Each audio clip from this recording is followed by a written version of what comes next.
Hi, beautiful souls. This is Sadhana. Welcome to my channel. And today I thought I would share with you some of my impressions of the Amethyst Oracle by Jessica Bott. This is a really kind of fun and sassy oracle deck that has come into my collection recently. And I thought we'd just start by looking at some of the cards that come in pairs. One of the things I would strongly recommend if you're interested in this deck is to go to Jessica's Instagram page, and which I will link in the description box below, and have a look at her descriptions of each of the cards, because she has, I believe, one card, some of them, for example, like the seasons, there's an Instagram post going through every single card in the deck, and that will help you enormously with understanding her intention behind the cards. But of course, you can read them intuitively, and there's lots of, layers to what's going on in these pictures. In this deck, we have 4 cards, one for each of the seasons. These symbols up here, which I didn't know, are the alchemical symbols for the seasons. So I learned something new there. And you have really beautiful vector art that works really well with, I would say, with reality style decks. So if you have, for example, Poppy Palin's Everyday Enchantment Tarot, or the Urban Tarot, or some other decks that are based in this reality, I think this deck is going to work really well. Of course, it would also look beautiful with Jessica's idiosyncratic deck, deck, which I do not have in my collection. And if there's anybody out there who would like to trade it or doesn't use it and would like to sell it, I'd be happy to enter into that conversation. So yeah, so we have here the season cards. And then we also have 4 cards for the elements. So air, earth, fire, and water.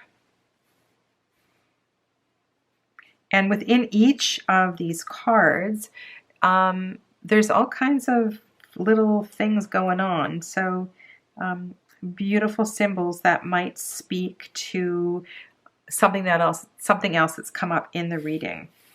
The mushrooms might appear in another card, or there might be, the death card, or this destruction card, or something else might come up, to pick up on the bones. Just works really, really well. Of course, this will emphasize anything to do with the Suit of Wands if you're pairing it with a tarot deck. Suit of Cups, Suit of Pentacles, and so forth. So yeah, so you have the 4 season cards, the 4 element cards. I'm just going to turn that way. And then you have a day and a night card, so like a sun and a moon card.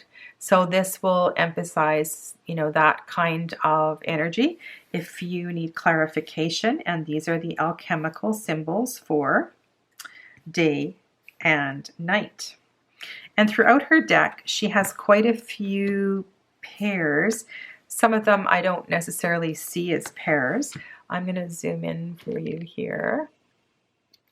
These 2 for sure are a pair, Order and Chaos, and I think kind of important cards to contemplate, because what happens if we bring in too much structure is that things become restrictive. So Order is not necessarily a positive card. What happens if we become so obsessive, compulsive, and we organize all of the items in our pantry in alphabetical order, things like that. Everything is created out of chaos. The universe was created out of chaos. So chaos is not necessarily a negative card. And so to look at the different levels of to look at the different layers of what is intended and the message of each of these cards, I think is really, really useful.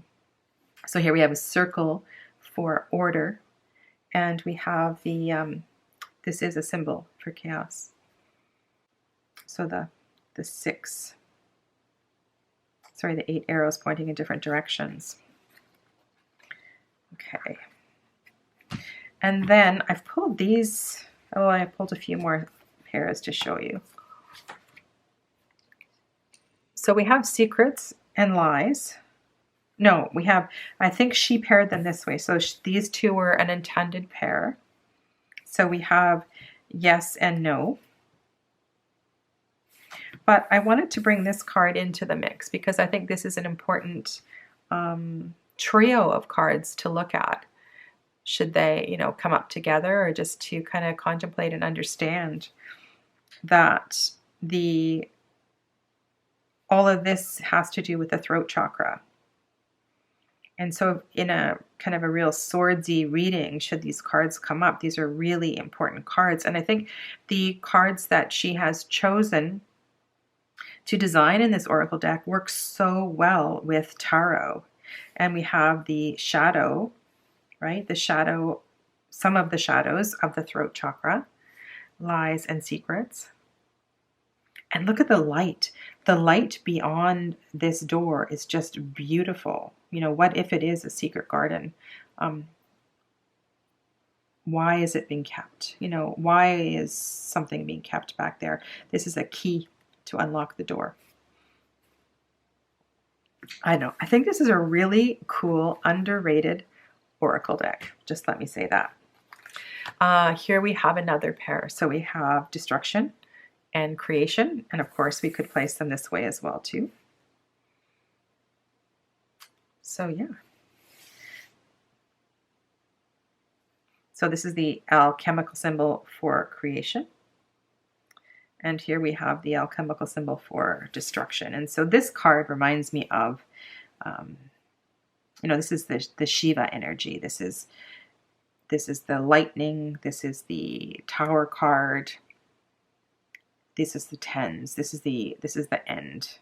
But one of the beautiful things in this card that she mentions on her Instagram page is, like, did you know that morel mushrooms grow from the ash in the forest fire? Right? We cannot have creation without destruction. And so my question was, in this card here, has she hidden death? Has she hidden destruction? And so I bet if I looked at this card long enough, there would be something in this, you know, in this card that was dying, because we cannot have one without the other. Pretty cool, huh? All right, so let's go through the remainder of the cards, and I'll just give you some of my impressions. This was her is her favorite card. I believe this is cardamom. Yeah, so this is chai, tea. And I think the idea with this card is really, really simple. I know that there's a couple of tea cards in a few decks. In the Shakti, the Seeds of Shakti deck, there's a chai card. And I think there's one in Lauren Aletta's deck. And I think this is a really important card. You know, go have a cup of tea. Go have a cup of coffee. It was my mother who said, you know, to sit down and have a cup of coffee and, you know, be with your friends. Or you can be by yourself too, but there's something about just really being in the moment of a cup of tea and not reading the newspaper and not playing a game on your phone, but just really savoring the experience of a cup of tea or a cup of coffee. And this is a tea bag. Collection.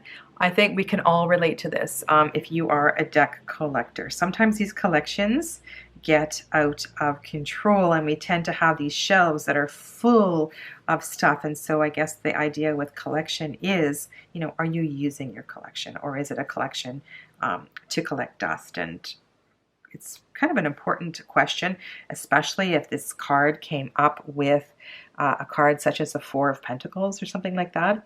This here, I think, is a jar full of various objects. This is kind of a similar card. So this is confinement. Here we have a lock, and we have the idea of restriction, right? So this feels very, it's like something needs to burst forth. And we can create something beautiful through confinement. But what is the result of that? What is the result of too much structure? And I think we had that question from an earlier card as well, too. Empty. So this is the mathematical symbol for 0, I believe. What is that? What do you see in that? Spaciousness, opportunity, silence, Is it scary? I think this card could go in a lot of different directions for depending on the reading. And then here we have energy, this scientific symbol for energy. And we need to remember that lightning is not necessarily a negative thing, right? It can create a fire, of course, but there is a source connected to divine energy that is connected to lightning, right? We can't create anything without it. Great fear card. This is a scythe. And what is it we're afraid of? And maybe, like I said on a previous card, some of the things here will speak to you and speak to adjacent cards. And what is the opposite of fear, or what cards? It might be a really good clarifier card. Here's a very different card. So we have innocence. And the intention for this card was, I believe, blowing bubbles. So what is more innocent than a child blowing bubbles? And on this card, and on several of the cards, there's actually a rune. And I believe this rune has to do with this, if not lightness or joyfulness. Here we are in a labyrinth. This is a question mark up here. And I think the idea with the labyrinth is that, yeah, you're lost or you're stuck or you're going in the wrong direction. This is a super complicated crossroads card. So you need to find some clarity. This is your confusion card. And then lava lamp is, very much like the cup of tea card. It's time to chill out, dude. And these are, I believe, these. So some of the cards have some really deep layers to them, and others are really simple, right?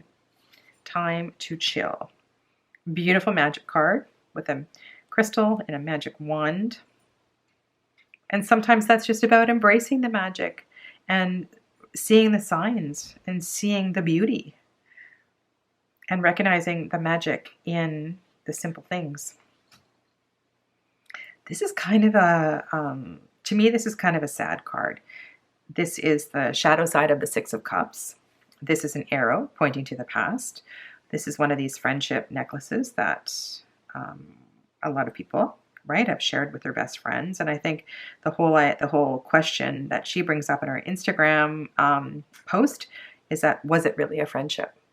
So depending on what tarot cards come on either side, I think that's a kind of a really important question. Sometimes we tend to color nostalgia, with the sparkly, positive memories, and we forget what it was really about or what really happened. This is a beautiful eclipse picture. Here we have the alchemical symbol for eclipse, which is kind of cool. I didn't know any of this until I researched the deck a little bit.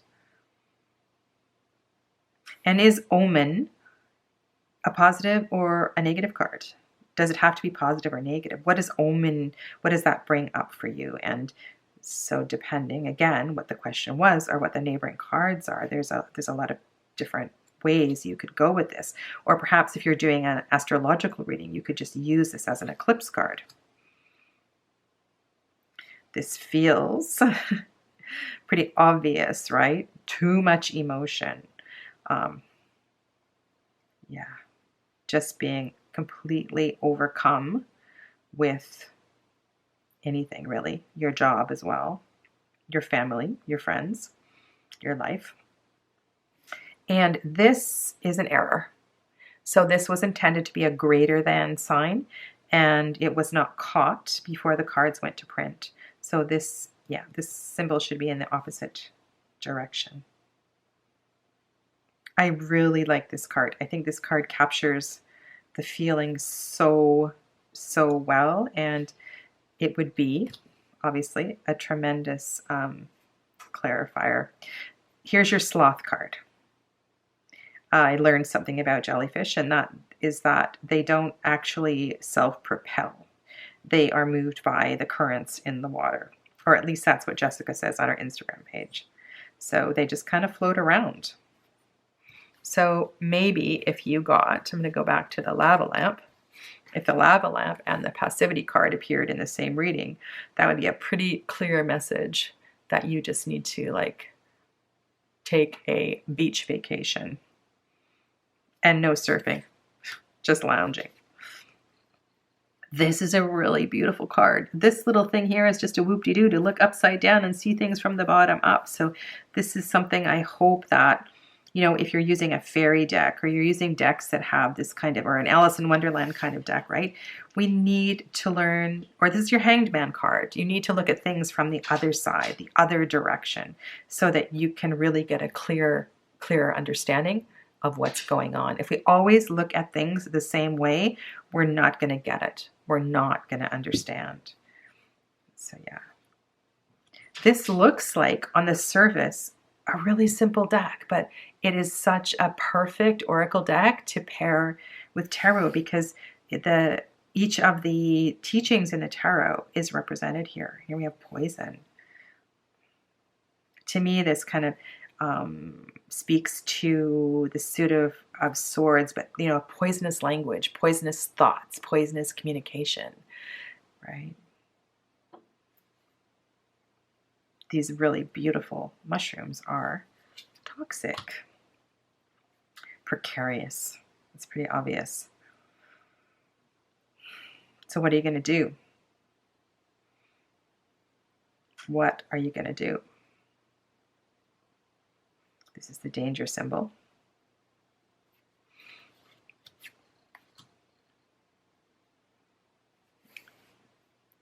This reminds me of, well, actually in several movies, but particularly in the TV show Merlin.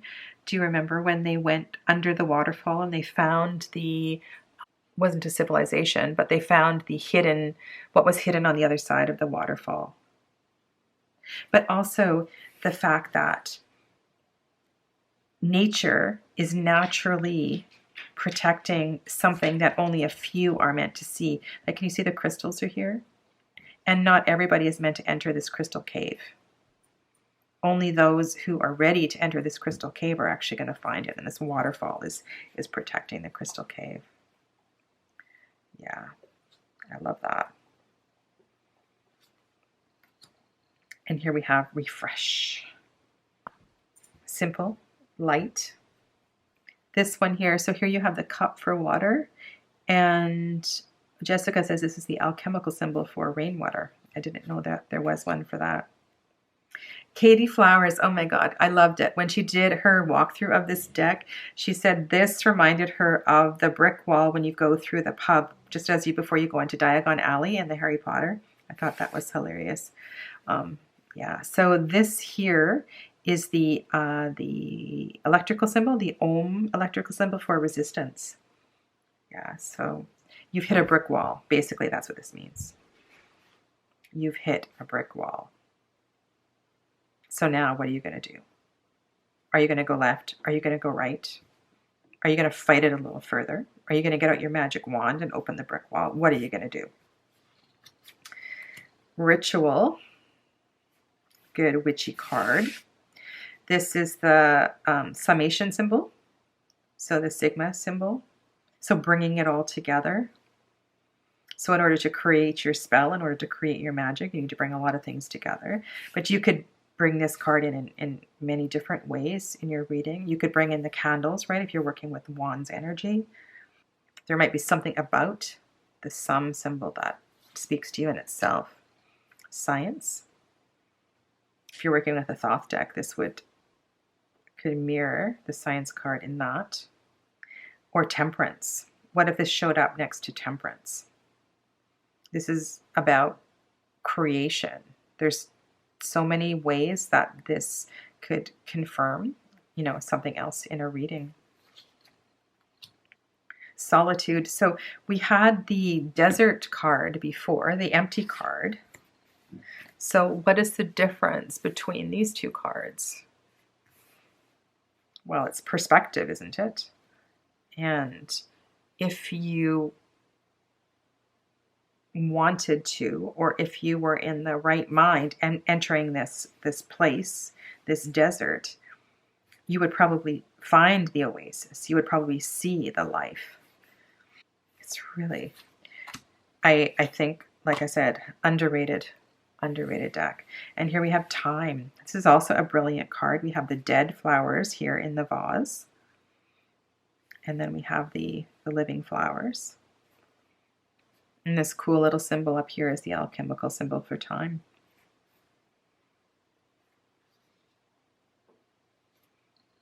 Death, life, time, tranquility, peace symbol. So there's a few cards in the deck that speak to spaciousness and chilling out. And so what is the difference, and why would one card come up instead of another? You've also got lotus, water lilies here. So that might be something that is coming up for you. Look at these three cards together. So you can get some pretty strong messages with this deck. And then the last card in the deck is the wish card. And wouldn't this pair nicely with that innocence card with the bubbles, right? It's the same kind of energy. It's like allow that childhood energy to come forth. Yeah. So I hope this quick walkthrough has given you some more insight or another look at the Amethyst Oracle by Jessica Bott. Stay well, my friends. Namaste.